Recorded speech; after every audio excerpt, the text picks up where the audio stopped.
এখনকার বাজারে মানুষের জীবনের থেকেও টাকার গুরুত্ব বেশি। আর এই কথাটা আমি কেন বলছি চলো তোমাদেরকে বলি। সো হ্যালো এভরিওয়ান, আমি তোমাদের তনু। তোমরা সবাই কেমন আছো? আর হ্যাঁ, ভিডিও শুরুতেই আমি বলে দিচ্ছি যে আমি কিন্তু কারো নাম ধরে বলবো নাই, আর বা আমি কারো নাম ধরে বলছি না। এবারে যদি কারো খারাপ লাগে তাতে আমার কিছু করার নাই।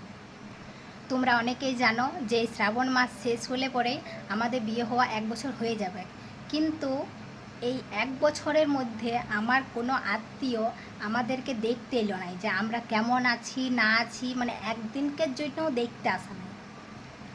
আর এই 2.5-3 মাস হবে হয়তো আমার ঠাকুমা মারা গেছে, তখন আমার অনেক আত্মীয়র সাথে আমার দেখা হয়েছে, কিন্তু সেই দেখা হওয়াটা আর তখন দেখতে আসাটা দুটোই কিন্তু আলাদা ব্যাপার। মানুষ তো কাজের যুগে আসবে, কাজের যুগে দেখা হবে, সেটা তো নর্মাল ব্যাপার, কিন্তু আমরা যে এতদিন বিয়ে করেছি কিন্তু আমাদেরকে কেউ দেখতে আসে নাই, দেখে এসে কেউ খবর লাই নেই যে কেমন আছি না আছি।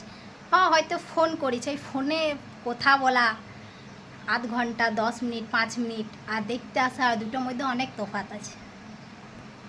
আবার আমার অনেক আত্মীয় আছে যাদের বাড়ি অনেক কাছেই, মানে আমরা আগে যেখানে ভাড়া বাড়িতে ছিলাম বা এখন যেখানে ভাড়া বাড়িতে আছি এখান থেকে অনেক সামনে, তারা মানে চাইলেই 10 মিনিটের মধ্যেই চলে আসতে পারে, কিন্তু তারাই আসে নাই। তাহলে যাদের দূরে বাড়ি তারা কি করে আসবে বলো?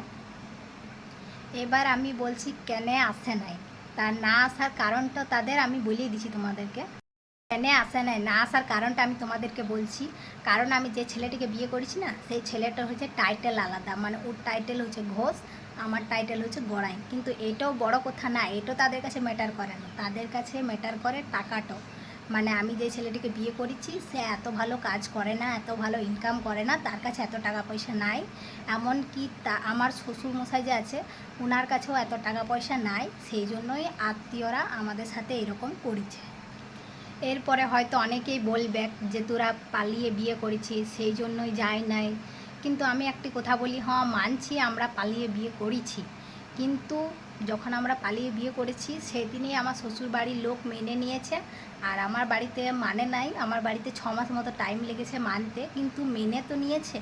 তারপরে তো তারা আসতে পারতো, তাহলে তারপরে তারা কেন আসে নাই? তাহলে এটাতে কি আমি ভাববো? এটাই ভাবতে হবে আমাকে যে মানুষের জীবনের থেকেও তাদের কাছে টাকাটাই বড় নাকি?